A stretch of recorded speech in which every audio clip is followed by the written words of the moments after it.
hello guys, hello mga guys, hello mga, hello mga katuda, kabisayan yan.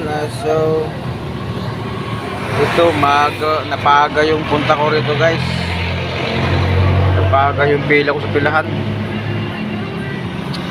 Marami yung nakapila na guys eh. Marami na nauna. Dahil ito, tulog-tulog muna. Dami pang dami pa sa loob.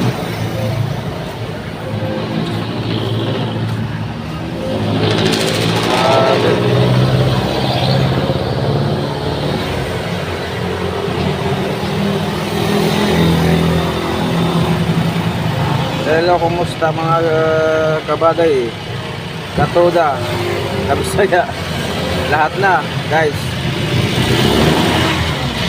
So ito lang lagi ang buhay ko guys. Ito lang lagi ang buhay namin guys.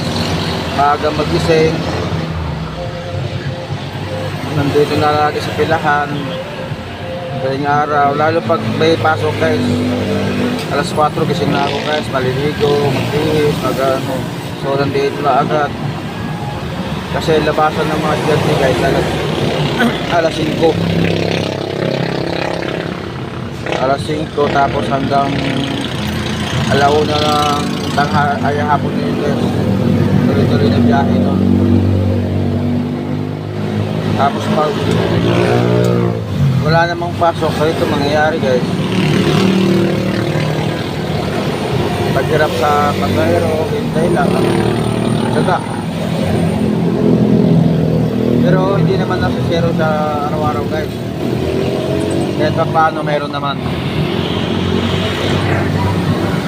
Siguro kung ganito lang talagang buhay ng tricycle driver.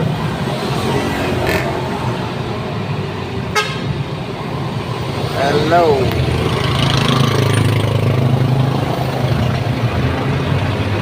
Ayun na lang guys, para mapagkain sa araw-araw.